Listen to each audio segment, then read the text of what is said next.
За сайн байцгаана уу? Та бүхэнд энэ өдрийн мэндийг хүргэе. За ингээд геологийн геологчдын холбооноос Монголын геологчдын холбооноос Ахмад буурлуудтайгаа Ахмад үеийнхэн геологчтой уулзаж одоо тэдний туршлага залуу нас одоо залуу байхад хийжсэн одоо ажлын туршлага болон одооны залуучуудад хэлэх сургамж. За тэгээд одооны энэ одоо геолог хайгуулын төвшин ямар байгаа талаар ингээд ярилцахаар нээлттэй сайхан ярилцахаар ингээд захим подкастыг бүхэн хийж эхэлж байгаа. За тэгээд энэ удаагийн дугаарт манай зөвлөх геологч Зэнэмэдэр ах маань оролцож байна. За ингээд танд энэ өдрийн мэндийг хүргэе. За өдрийн мэнд хүргэе та бүгдд. За одоо тэгээд манай ярилцлага ер нь жоохон чөлөөтэй дүү явагдана. Зүгээр эхний одоо ээлжинд одоо таны танилцуулга баг залуунаас тэгээд геолог мэргэжил сонгох болсон шалтгаан ч байд юм уу те. Тэгээд хоёлоо ярилцаа явчихна да цааш та нэг. За мэдлээ. За би ч одоо бас нэлээд олон жил геологт хамааралтай ажиллаж өдөө хурч. Ер нь өнгө бол 1946 он Дундгой аймгийн одоогийн Дундгой аймгийн Эрдэнэлээ сум хуучин тэр үеэр бол Цогцөндмөн сум гэж байсан. Танд төрсөн. Тэгээд Цогцөндмөнийхээ баг сургуулийг 58 онд төгсөөд тэр жилээ Улаанбаатарт орж Улаанбаатарын 6 дугаар 10 жилийг 5 дугаар ангиас 10 дахь өсөлөө байсан. Эрдэнэлээ бас сайхан нутаг.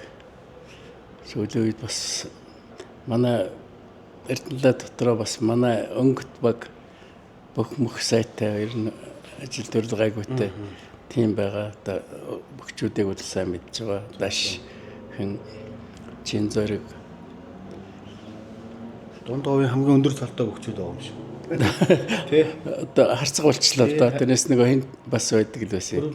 Төрөвжөө харцгаас хойш бол тий.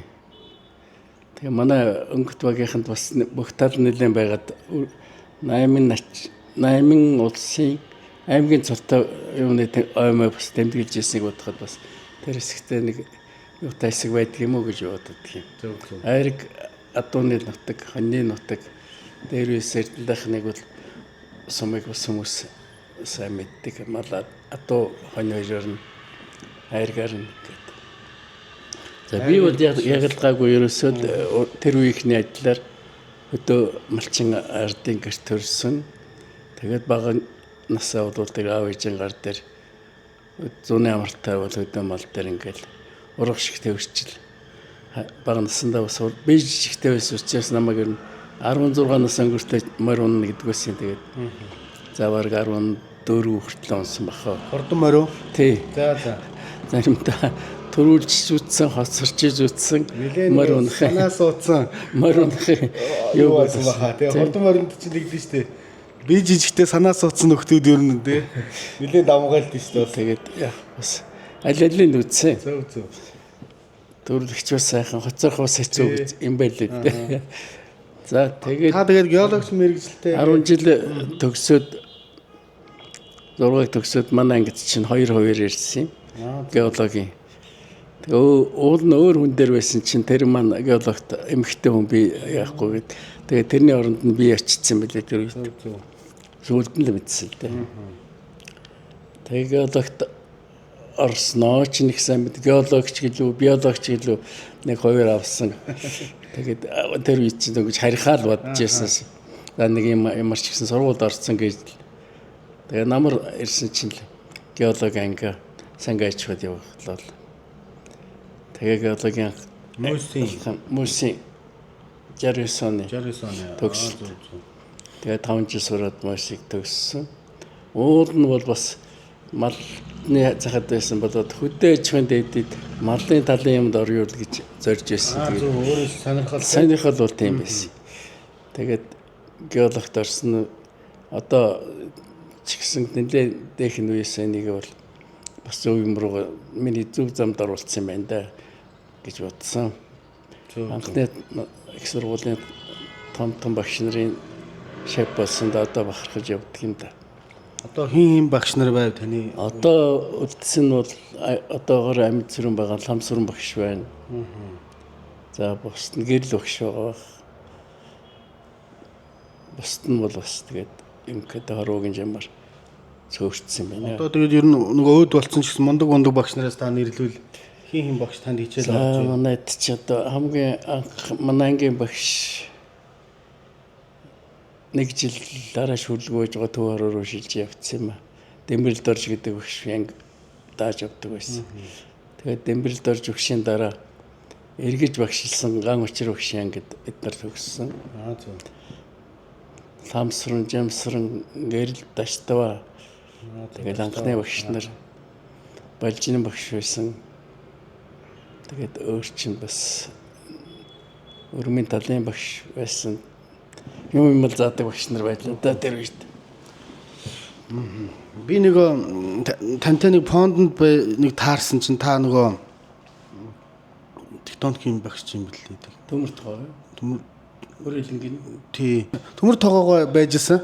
Тэгээ би ч нөгөө багш гэдгийг сайн мэдээгүй. Сүүлд тэгсэн чинь та багшаа гэдэл тэгээд тэгжсэн би бүр гайхаад төмөртгөө шиг авар бахтай би их зөв авчдаг хүн байсан. Сүүлд өрөөлөнд байж байгаад тэгээд яасан бах. Тэрний үеэр бол фондод байжсэн чи бас эхлээд би хараад дараа залууч хүн биш юм шиг юм уу хараад байсан чинь хүн байна. Тэгээ очиж мэдлсэн. Тэр үед авар бахтай тантай цуг явж таарсан баха. Тэн таарсан ч юм уу. Тэгээд тэрийг ажиглаж бараг л надтай хэцүү юм шиг харагдахаар харагдаж.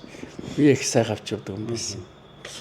За зэнийх одоо таныг оюутан байх үед одоо та хээрийн дадлагт байнга явдаг байв уу жил болгоо? Ер нь яаж одоо бэлддэг байв? За оюутны дадлагыг чинь 2 дугаар курсээс л төгсөөл хийдэг. За эхлээд яг нэг 2 дугаар курст бол их сургууль дээр дадлагын ясантай 3 дугаар курсээс үйлдвэрийн дадлагт чойрын спецэд багцрын жолоонд хийсэн. Танд одоо манай төрийн сайн геологууд Хаян, Сэлэнбаатар, Захай гэсэн тийм мундаг геологууд Сүхбаатар бас үйл төгсөж хийж байсан. Сайхан багцрын жолооны анги сайхан анги байсан. Би ангиас гурвуулаач дадлага хийж 2 жил тэр ангиж бас юунууд венгерүүдтэй хамтардаг. Венгерийн өрмийн баригад ирж ажилладаг. Геологууд нь ажилладаг. Бас сайхан анги байсан юм аа. Юуны хайгуул дээр? Цагаан дуглагын хайгуул. Цагаан дуглагын Үнцорд, Шорорд хоёрын хайгуулыг хийгээд венгерт зүйлд нь очиж бас тайлан байлангаа хамтарч бичиж ирж байсан юм. Тайлан бичихэд би тийш яваагүй. Манай нөгөө хоёр Батхүү Цэдэн Судан хоёр маань явж төгсөөд би цагаан дуглагын ангиас байж байгаа төвийн геологт хуваарлагдаад бугунтын төв дээр бугунтын алтны хайгуулдан эхэлж ирсэн та тэр үеэр. Тэгээ салбарт бугунт хоёр нэг цэг дээр 70-аад оны ихэд 69 онд одоо бугунт маань 100 жилийн хойгсаа их өргөн тэмдэглэж гарагдлаа. Их сайхан тосгон болчихж гоё болсон харагдаж байна. Тэгээ геологийн үрдэн улмөрөдөд ингэж бас улс орнд хэрэгтэй байс том эргүүтэйдэг нь бас захын жишээл тэр юм болоо. За тэгэл оюутан цагч өнгөрөө тэгээ их сургууль төгсөөд анхны томилтч байд юм уу? Анхны томилт болохоор тэр бугунт салбартай цагаан дуглагын анги байж байгаад 70 онд евро жанчил руу экспиз болж жанчилан бишээ евро цэнхэр мандалд тусдаа экспиз барих байгууллагатай. Тэгээ тэнд манай ангийнхан цөм болж очиад би тэр үед бас Монгол Чех Монгол экспиз Чехийн Монголын чиглэлээр Чехийн экспиз цагаан дуглагын чиглэлээр хийж ажиллаж байсан. Хөрөнгө оруулалтанд Чех үед Чехословак улсынх байсан. Тэгээ энтийн нуруунд Ононгийн халуун аршин дээр төвлөрөд 3 жил өмнө дэлгэрт нь ингээд 4 жил Чехийн экспизэд байж ирсэн юм аа. Чехүүдтэй. Тэгээд одоо тэгээд тухайн үед одоо та хэд ингээл нөгөө хайгуул хийн байгаль орчны ч байдаг юм уу эсэргүүцэл Тухайн үед юу ямар байсан бэ одоо? За тэр үеийн чинь юм бол тэр засгийн бодлогыг ер нь их тийм яадаг хүн байсангүй сөрөг тийм байхгүй. Ер нь бодлого нь бол төлөвлөгөөтэй хуваар хязгаартай ер нь янз жилийнхээ юугаар хуулиа гарчдаг байсан болохоор нутгийн ард түмтэй бол харин ч их хэвсэг харьцаатай. За бас нэг унаа унш тээвэр хөгжөөгүй байсан үед машин тэрэг нүүдэл суудлуулахад бас их айл нэг ойр байгаа сүү дарга авдаг айлуудаа туслаад нүүлгээд өгчдөг. Тийм байсан болохоор бидний харилцаа холбоо бол ер сайхан байсан. Орон нутгийн сум захиргаач гэсэн дэмждэг харилцан ер нь зөрчил бол ийм тийм юм гардаг байсан байна. Нөхөн сэргээлт яг ер нь хайгуул ажиллаа хийгээд юм хийчихэд явна өөр талын юмд бол нэг оролцох болохоор орон нутгад төвөг багтай хайгуулар нь бас эхэлж байсан болохоор нэг хөргөн хэмжээнд биш болохоор гайгүй. Бүртгүүн багтай бас тэр үйлчлэх хүрээнд баг байсан. Тэгэхээр яг томхон хэсэг металлын хэсэг нь томтой хэсэг том суурьнгууд байсан. Тэгээ жижиг юмнууд бол яг нэг үлрэлийн чанартай жилийн хичээд яваад өгнө. Тэгээ улсаар дахиж тэгээ 74 оноос би Чехээс ирээд Чех экспедиц сүүлдээ Монгол Чех болж томроод явсан. Би төвийн геологи экспедицээс салж нэг барилгын материал экспедиц гэж тусад нь байгуулж байсан. За 70 онд 74 онд анх байгуулсан. Барилгын материалын экспедиц. Энэ нь болохоор зорилго нь бүхэл төв суурин газруудыг аймаг сумын төвийг тэгээ хайгуул ангиудын томхон юмнуудыг барилгын төвхөд дээр хангах чиглэлээр өөрчилж судалгааны төсөл бичиж тэрнийхээ дагуу хайгуул хийгээд ажилладаг байсан. Тэгээд хавар 4 сард анги гарна 11 сард бууж ирнэ. За. Бас тэр үед ч тэгээ хол газар явсан нь бол бас хэцүү. Өднөтөн болоход яггүй л байсан баг. Гэхдээ яг хөө тэрэнд бол геологчид бол 10 жилийнхээ үр дүнд барилгын юуг бол бүгдийг хангаж дууслаа гэд 74-өөс 84 онд Монгол орны хэмжээнд тийм төв суурин газрууд юм болчлоо гэд буцаагаад багасгаад төвийн геологт барилгын нэг 2-3 ангиудтай гэд бусдын нийлүүлчихэж байсан. Тэгэл төвийн геологт ажилласан даа яасан хүртэл. Одоо ингээд таны ингээд ажиллаж явах үед одоо нээлтсэн том ордууд ч байдаг юм уу? Тэр одоо ордуудынхаа тухай та нэг дурдаач аль газар 74 онд тэр барилгын за хурдан цагаан дугуулгаар эрлийн чиглэлээр явсан болохоор нэг тодорхой том юм байдаг. 74 онд барилгын хүнд хөвлөгдөд эхний ажил маань нэг хэсэг нь болохоор өнгөлгөөний жилүүний ангид би хөвлөгдсөн. Богонтой юунд цахиуртын тэнд нэг дархны тэнд нэг цахиуртын гантгэн дээр өнгөлгөөний чиглэлээр манай нэг хэсэг хайсан. Манай чөтбод өсөх хоёр Батцэрэн бид дөрвөн геолог байлаа. Батцэрэн битэр авдрантын амзониттэй барьж ингээ хайгуул. Нөгөө хоёр маань цахиурт дээр голлоод ажилласан. Тэгээд альнийх нь нөөцийн тайлангаас үүдэн хамгаалагдчих. Анхны өнгөлгөөний чулууны ордыг нээлтсэндээ бас одоогоор бас өөрийгөө азтай тасч явдаг. Цахиуртын бол яг өнгөлгөөний чулуу чиглэлээс илүү гантган гантэг мозаикны чиглэлээр илүү ашиглаж болох юм а гэсэн дүгнэлтээр тайлан бичигдчихсэн. Зөв. За тэгээд одоо нөгөө нэг одоо тухайн үеийн нөгөө социализмын үед одоо та сая ярьлаа шүү дээ 3-4 сар гэж гараад бараг 10-11 сар гэж ирдэг байсан ингээл те. Тэр үед одоо ингээл ар гэрмэр одоо толгордог хүндрэл бэрхшээл ямар хөө байв. Одоо тэр ер нь геологчдын ар гэрт бол бүхэл геологчд бас тийм л байсан. Өдрөл ангууд зарим бүр суурь явчихна. Зарим ч яг жилдээ ингээд хөдөлгөөнтэй хэсэг байна. Ар гэрийн л хэцүү. За манайх чинь бас эхний 3 хүүхэд маань жил дараа алдсан. Яггүй л байсан. Арын ачаал хүндэл байсан байх л та. Тэгээд одоо би ингээ яг зүгээр За одоо залуу геологуудад бас сонирн болгохын үднээс л асуугаад байгаа. Одоо цалин хангамжийн тухай үед одоо та хэдийн амьдрал хэр хүрэлцдэг вэ? Одоо тий тухайн үеийн одоо Гэхдээ тэр үед ч одоо цалингийн шатлал дунд мэрэгжил бол нэг төд 500 тий. Дээд мэрэгжлийн ус бол нэг 700-аас 800 за нэлээ яг одоо байгууллагын дараа нар бол нэг 850 900 тэр л хавьдаг. Тэгээ яг 21-нд л өдрийн 8 төгрөгөөр удаж нэмж өгнө хэр явах хугацаанд. Тэгээ амьдрал бол болдог л байсан л та. Жишээ нь нийт улс орон дээр тиймэрхүү байсан болохоор. Тэгээд ажилласан юугаар миний юунд бол одоо геологт одоо энэ жил одоо 80 хүрчлээ. 50 хэдэн жил ажилласан юм байна. Энэ хооронд гол мар оюутнууд бол хөтлийн асуудал надад их олон жилийн хамааралтай байсан. Хөтлийн цемент үйлдвэрийн улаан шугам тавигдаад, үйлдвэр баригдаад тэгээ нөөцийн хайгуулгын юм дээр бас зарим хэсэгт нь манай анги туршлагын дээжмэжийн хөрвж өгч шохойн чанарыг тодорхойлуулж байлаа. Тэр үчид хэдэн оны үе? Тэр чинь 80 70 5-6 юм уу та. Үйлдвэр байгуулахдаас угаасаа эхлээл геолог хайгуулгын судалгаа явуулдаг шүү дээ, тийм ээ.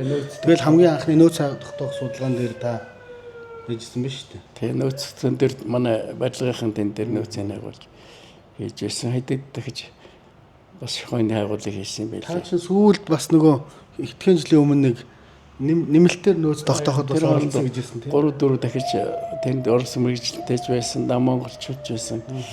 Алтан гэрлийн дэргээ 2-3 геологууд бас тэн дээр нөөц тогтоосон байсан. Тэгээ сүүлд саяда социализм үед 15 оноос хөтлийн бас өргөтгөлийг хийх үү болох уу гэсэн тийм асуудал улсад тавигдсан юм шиг байна. Тэгээ нөөц нь баталгаажуул өргөтгөөд хий.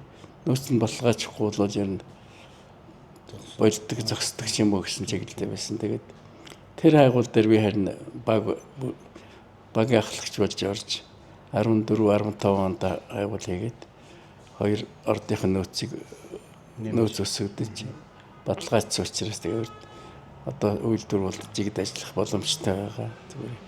Одоо гар болж явах үйлдвэрийн улс төрийн талын ч юм уу юм төр зогссон байдалтай л байх шиг байна. Бас л одоо дагаад сайхан хот босцсон байгаа шүү. Тийм тодлосгоны хувьд яг бас геологийн угаар нэр хамааралтай л юу. За тэгээд хөтлийн бас хайгуул дээр та тий сүүлд нэмэлт өсгөөд явсан юм байна. Багийн бүрэлдэхүүнтэйгээр манай баг бас сайхан залуучууд байсан 7-8. Мөнх хоёр байлаа, цогоо байлаа. Тийм билээ бат тулг болсон. Ховд нэг 2-3. Ер нь сайхан залуучууд гар нийлж ажил нөөцийг ер нь баталгаатай тогтоож өгсөн гэж боддог юм. Одоо тэргээр нөөцөр бол яахгүй асуудлаа шийдэж байна. Яг хоо шохойн нөөц бол арай жаахан баг. Тэрнээс үндсэн цементийн түүхээдийн шохой бол хангалттай нөөц. 200-300 м өрөмтөхөд тасралтгүй шохой зарим соногт гарч ирсэн. За ер нь миний ажлын хугацааны ихэнх нь одоо цементийн чиглэлийн юмд л миний ажил явагдсан юм шиг байна. Одоо эргээ бодоход Макийн цемент, ховдын цемент бүх цементийн үйлдвэрүүдэд ялж байгаа гөлтгний эхлэл бол эндээс тавигдсан. Би 89 онд барилгын яамны харьяанд 2 геолог барилгын яам авъя гэдээ авсан. Тэрний нэгэнд нацсан дөрцөн дээр. Тэгээд тэрний дагуу ажиллаж байгаад хөтөлт юунд дундгойн дэлгэр хангаан гөлтгний урахад томилогдож очиод бас 91 оноос 2000 он хүртэл тэнд тархтын гөлтгний ордод гөлтгний хөтөлт нийлүүлэх үүрэгтэйгээр ажиллаж байлаа. Тэрний үндсэн дээр бас гаднаас гөлтгний Оросоос Хятадаас авдаг байсан асуудлаа дотоодоос авдаг болж тэгээд 2-3 жил хайгуулын талбай нэмэгдэж ажилласан. Тэрэн дээр бас шинээр хайгуулын талбай нээсний үндсэн дээр Макийн ард бол ордын үйлдвэр ажиллаж байгаа юм. Тэр Макийн ордын хайгуулыг би хийсэн юм. Тэгээд цаана бас 2-3 участктаар нөөц бодсон байгаа. Тэр үеэс эхлээд үлтгэний асуудал бол одоо дундгойс бүрэн шийдэгддэг болоо. Яг үнэхтэй орд бол хаяа нэг баг зэрэг нийлж өөрөө одоо яаж байгаа юм бэ? Тэгээд шохон чиглэлээр бол бас дорногоовын нэлээд олон ордуудын нөөцийг тогтоосон. Тэрэнд оролцсон байгаа. Тэгээд ер нь геологи ажил бол нэг хүний бүтээл биш, дандаа хамт олонны бүтээл байдаг. Тэрний үр дүнд ингээд үйлдвэрүүд юм уу жижиг тосгонууд бий болсон байхаар сайхан л байна. Тийм шүү дээ. Одоо сая таны ярианд дурдж шít буган тосгон хүн байхгүй байхад л тийм ээ очиж хайгуул хийсэн байна. Тэр өсөндцтэй зүгээр баргалж лангийн нутгал байсан газар. За. Хөтөл тосгон гээл ярьж гин тий. Тэгээд одоо тэр хоёрын төв дээр цемент үйлдвэр рүү орчлоо. Тийм байна. Билүүтэн хайгуулыг бас эхэлж явахад манай анги очиж хайгуул хийж ирсэн. Тэр үед яг бас цемент үйлдвэр барьна гэсэн улсын төсвүүд орцсон л байсан л да. Бас улаан шугамаа тавиад явах гэсэн. Тэгээд цаг төрөөр болоод жаахан зогсож байсан сүйд нь нямтаашргаа тэнд үйлдвэр байгуулж би бас эхлээ хайгуулын ашиглалтын юмнууд нэд байсан. Гөлтгний нөөцийг тогтоосон шохойн дэрэнч байсан Баттулга одоо үйлдвэрийн дарга болсон байгаа Баттулга инженер Мэжид орж идэр чинь цуг ажилладаг байлаа. Хамгийн сүүлд тэр ховдын цементийн үйлдвэр байгуулахдаа бас шохойных нь лицензийн юуг би бас өчиг тогтоож өгч байгаа. Зүйлд нь бас үйлдвэр байгцсны дараа зөвлөхөр ажил тэр болсон. Саглын нөөцөөс ордын нөөцийг баталгаажуулж өнгөрсөн жил гөлтгөний ордыг тэгэхгүй бол гөлтгөний орд нөөц байхгүй дундгаас зөөдөг байсан. Одоо ч гэсэн бас бүрэн ашиглалтанд ороогүй. Тэр дундгаас баг зэрэг авчлаа гэх шиг. Тэгээд баруун бүсдүүл одоо бас шинээр гөлтгөний орд нэгдэж байгаа юм байна шүү дээ. Баруун бүст шинээр биш үү? Хуучин Ер нь байс өсгөр тэр сагил давс хоёрын зааг дээр орд нээсэн байсан. за чанарын хувьд Чанарын тэр орд бол энэ дундгой ордоос тогтцоороо өөр үндсэн юутай хувирлын бүст чулуун орд. Энэ дундгойх болохоор тонмол шавар дотор гөлтгөнөө ялгаж авдаг. Тэр бол шууд гөлтгөнөө чулуунаас нь ялгаж авдаг тийм гэжтэй. Тэгээ хайгуул анжил хийцэн баталцсан нөөцөө баталцаа одоо бол тэр ашиглалтынхаа үе шатн дээр эхэлж явж байгаа гэж бодож байна одоо. Чанарын хувьд энэ одоо ямар ялгаатай байд юм бэ танайх? Чанарын хувьд үндсэн орд бол яг бохирдол багтаа шууд чулуунаас авч байгаа болохоор тэр чулуунаас л агуулгачаас нь зөв ялгаал авчвал тэгж нөгөө хатаах барих юм зүр юм байхгүй. А тэгвэл геологийн тогтцсон үед энэ жаахан төвхтэй. Уул тал руугаа уналтай. Тийм болохоор яванд гүн рүүгээ орж ирдэг. Тийм тогтцтой тэрийг зөвсгцүүлээд ямар аргаар ашиглах юм тооцоолж байгаа байлгүй дээ. Дундгой хул дандаа тонмол ордууд хэвтэй барилтаа ашиглахад их амархан. Тэгшин нэг 5-6 метрийн зузаантай дээр нэг 2-3 метр цаатаа нэг зарим хэсэгтээ бол 1 метр гарны хөрс уулдаг. Хатаагаал шигшээд авдаг юм тийм үү. Одоогор бол өөр одоо цааш нь интенсив төлөвлөрийг бол баруун тал руугаа бас гөлтгөний хайгуул хийж болох юм. Ер нь ховд цемент бас наадлаадан хайгуул хийж болохоор говьтойгоор ховдын булганаар бас нэг арай өөр тогтцсныг гөлтгөн. Яг хужир шиг тийм хужир ургацсан юм шиг тийм. Хэсэг байгаа. Тэрэн дээр ашиглахад яахан төвхтэй юм байл. Хинуун төвчээс бохирч байгаа салгишрал ярьж байгаа. Тэг аргад бол бас ашиглаж болох л байна. Энд дээр одоо хэнийг ажиллаж байгаад Эрлийн Эрдэнэтийн бас тэн дээр нэг хэсэг нөөц тогтоож байсан. Тэгээд тайлнараа батлагдаагүй хаа.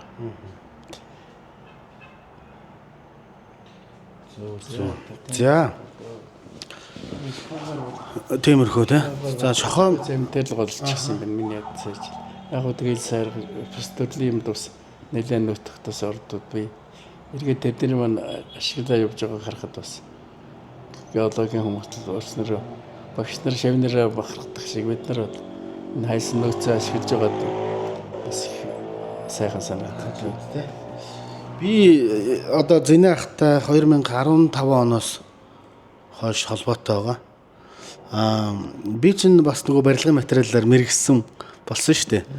Тэгээд хамгийн анх тантай би нөгөө Ил сайрганы Өмнө Говь аймгийн одоо номгоны Ил сайрга. Тэгээд наа талын нөгөө нэг гантиг цогтойгоогийн гантиг энэ хоёр дээр тантай би хамтарч ажиллаад тэгээд одоо танаас бас зөвлөгөө заавар авсны хүчинд энэ барилгын салбар руу барилгын материалын салбар руу орж одоо бас энэ салбар мэрэгсэн энэ төр болчиход явж байгаа шүү дээ. Бас аялж явдаг шүү танд. Тийм ээ бас миний юутай хамтарч ажиллаж байсан залуучууд ер нь нэлээд агцтай сайн геологчд бий болоод байна.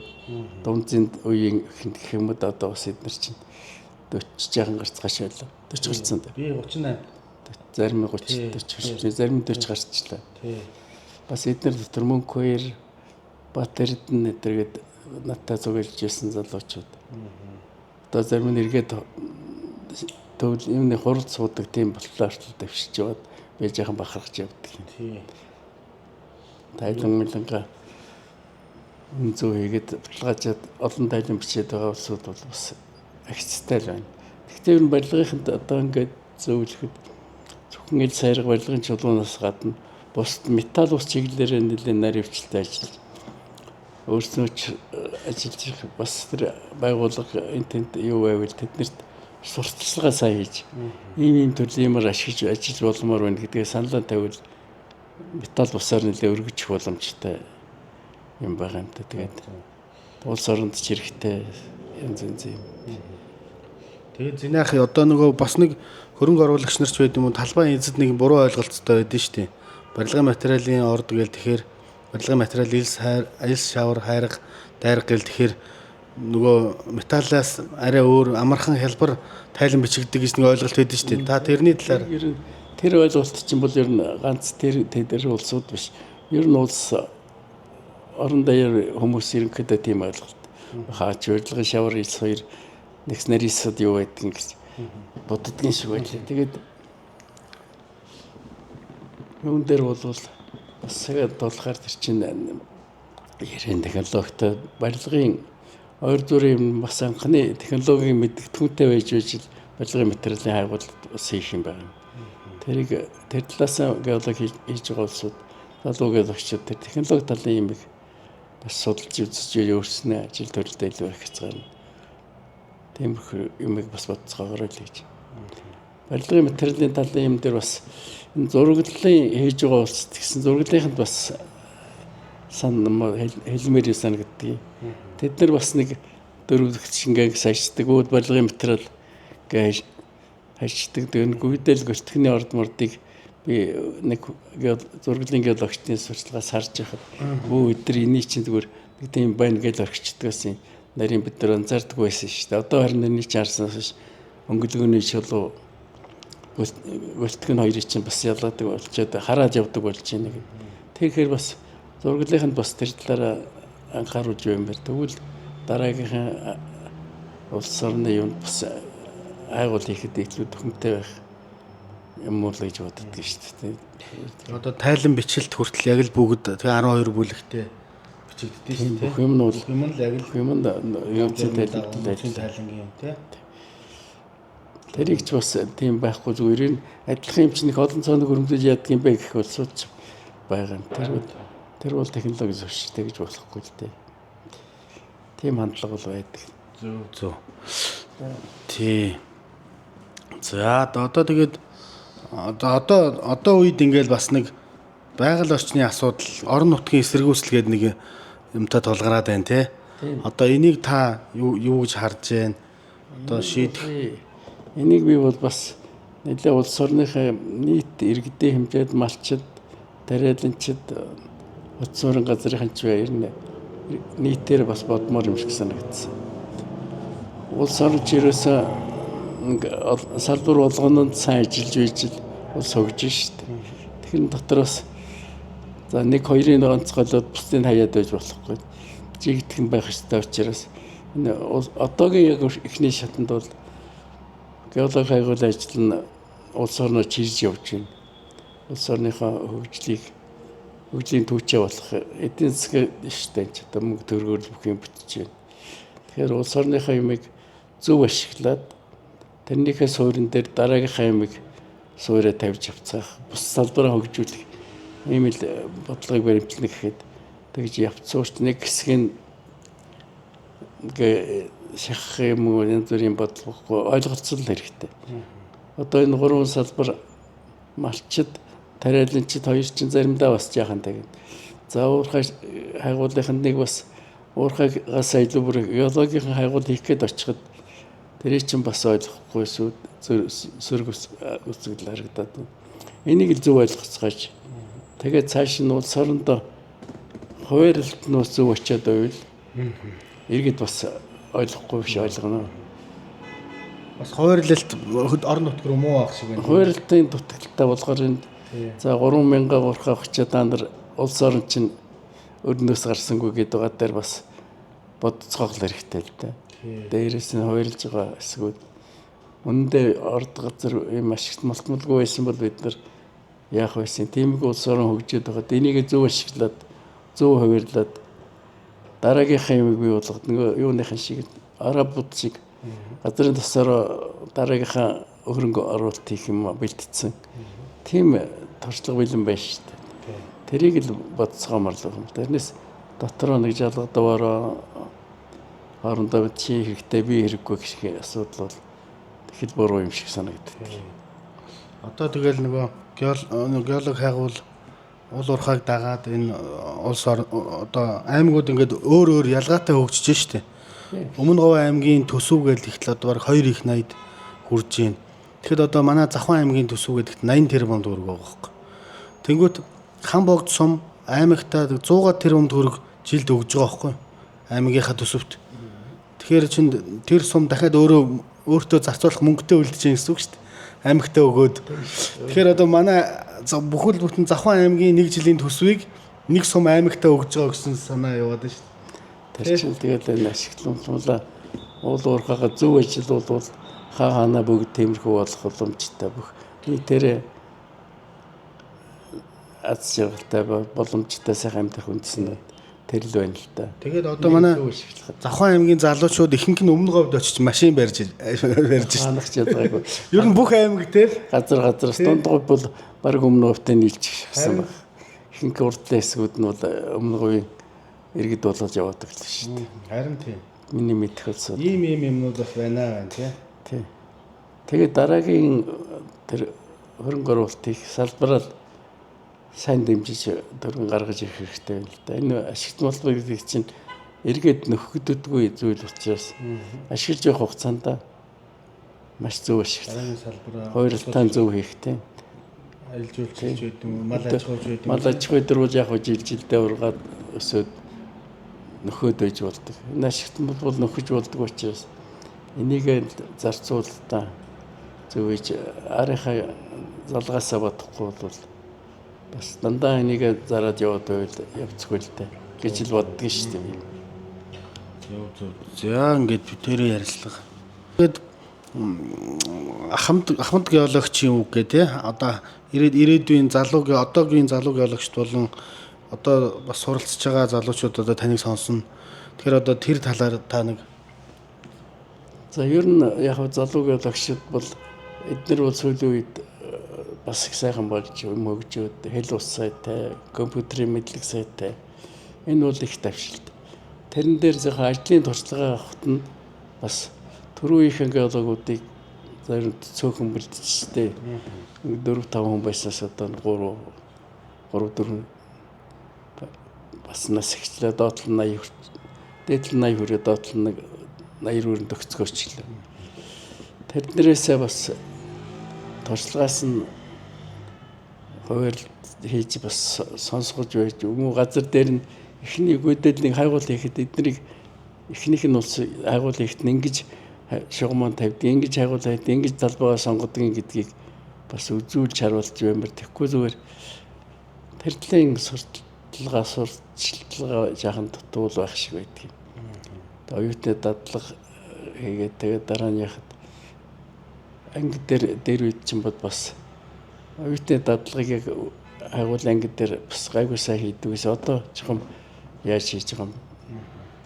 Зурглалд бол бас явуулаад байдаг. Баха олцоо зургал руу явчихад байх шиг харагддаг. Үйлдвэрийн дадлага анги дээр хайгуулах юм бол очиод уурхайнууд дээр хийж. Энэ улсууд энэ бас нэг юм санаанд орлоо. Энэ төрөвчийн ажиллаж байгаа үйлдвэр юунуудыг залуучуудаа аваш үзүүлдэг баймар. Ийм дамжлагаар ингэж гардгийг за барилгаач гэсэн нэг цемент үйлдвэрээр авчиад за нөгөө шхонжлууч ингэж ордог. Энэ бүртгэн нь ингэж хийдэг. Нэмэлт одоо шаварч нүүрс мөрс төмөрөө ингэж ийм агуулгатай ингэж хийдэг. Нүдээр хүн үзчихвэл залуучууд чинь дараа нь бас нэрээ тийм байдаг юм байна гэдэг. Бас тийм ажлыг холбооноос хийдэг юм уу, яам тамгасаа хийдэг юм уу, тэгж бол бас энэ бас нэлээ үлгэртэй баг. За хайгуул дээр бол бас зөвлөгөө авахулаад талбайгаа сонгох тал дээр талбай зөв сонгоод явал бас нэлээд өрөмдлөгөөс хэмэлт гардаг. Өрөмдлөх хоос өрөмдлөг рүүхгүй тэр талаа сайн бодцоогооч геологийнхаа тогтцыг эхлээ сайн тогтоод баярчлалаа зөв тогтоогоод хайгуулаа хийчихвэл амархал болно л да. Тэр талаар тэрнээс гадна энэ мэрэгсэн геологууд бас эднэрийг бас төрөлжийн улсуудад зарим дээр хоёрыг тавиад байгаа харагддаг. Тэгвэл бас хоёрыг яг шинээр өөр төрлийн юм дээр тавьж байгаа хүн бол тавьчихаар бас нөгөө юм дээр ажиллаж байгаагүй ч гэсэн бас төвөгтэй санагдах байх. Яг дэжилдгээ өөрөө мэдэхгүй очиод шимж бичнэхэр хэцүү шүү дээ. Тиймэрийг бас хуваарлахтай бололцоод яг хөө тэр цалин мөсөн дээр нь бага хэмжээгээр хуваарлт хийдэг юм яа. Тийм зохицуулт өгөөд ингээд дагалдуулж байвал туршлагатай хүнтэй дагалдуулах юм тийм. Эхнийх нь удаа тийм.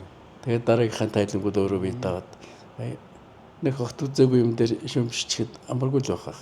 Тийм юу бол надад зэ хүмүүс таарсан л да.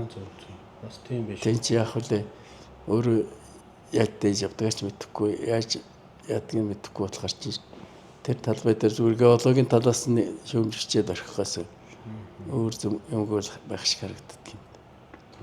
Тийм л юм байна. Зөв. Одоо ингээл та ч одоо баг геологийн салбарт 7 оноос гээд 50 гаруй жил бараг 60 жил ажиллаж байна те 56 7 жил. Тий.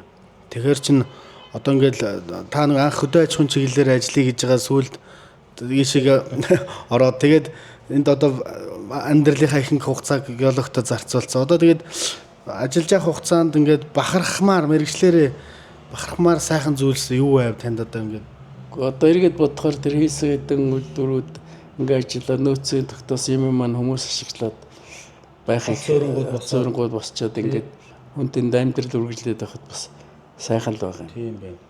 Энд чинь хамгийн гоё. Тийм.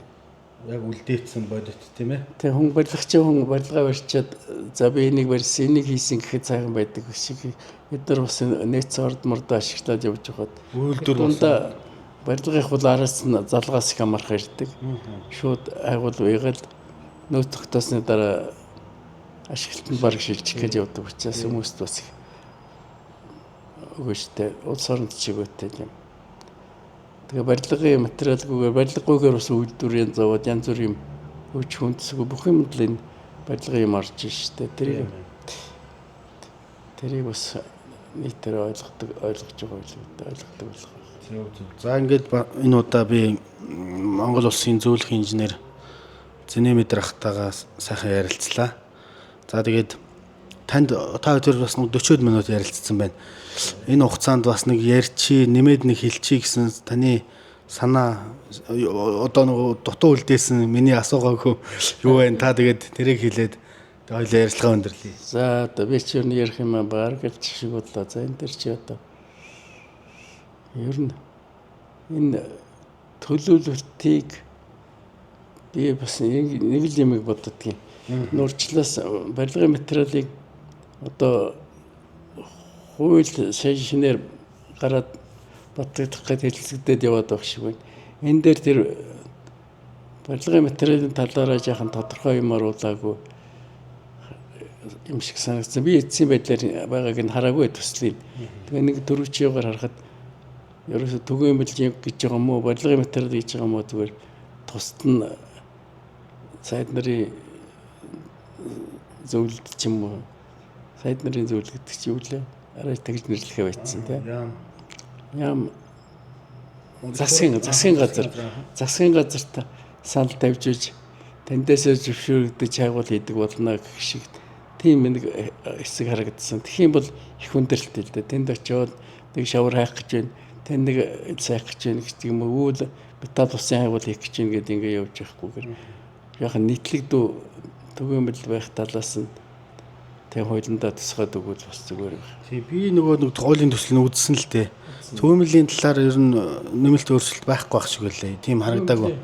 Түгээмэл тархастай агшт малтмал гэдэг дээр зүгээр яг түгээмэл тархастай агшт малтлын хуучин хуулиараа л явах юм шиг байл. Одоо хэрэгжиж байгаа. Тэр хуулиар явбал дотор бүтцийн жаахан өргөтгөөд өгмөр байгаа. Барилгын чулуу гэх чинь одоо барилга жөнгөлгөөний чулуу ороод явж байна. Янз янзын явцсан учраас тийм зөвхөн дайрах хийвэл өөр юм хийхгүй болохгүй гэж болохгүй юм л да. Тэрийг хэрэгэлдэг салбарын юмар тэгчих юм бол хүмүүс хайгуулаа хийгээд цаашаа яваад боломжтой. Тэрийг нэг нарийн тогтоох хэрэггүй л хяналтаа тогтоох тэрнээс өөр юм хийж болохгүй гэж тогтоохоос илүү тэр хэрэглэх салбарын тодорхойлоод өгчихвөл тэгэл болж шít. Тийм байна тийм. Сайхан гантгийн өнгөлгөөний чулууны орд байлаа гэхэд тэр чинь төгөөнлөр авч болохгүй. Заавал хайгуулын тусгаар зөвшөөрлөөр гүйл дайраг болгож ашиглгээд. Тэр хооронд зохицуулалтын хуулийн зохицуулалт хэрэгтэй юм л гэж бодсон доо. За ойлголоо. За ингээд маш их баярлаа. Миний бид бүхний одоо ярилцлаганд хурж ирж оролцсонд танд маш их баярлаа. Танд эрүүлийн их сайн сайхан бүхнийг хүсэн өрөөё. За баярлалаа. За бүх үзэж харсан бүх улстай сайн сайхныг хүсье. За ад жаргалтай сайхан амьдарцгаахаарай. За баярлалаа.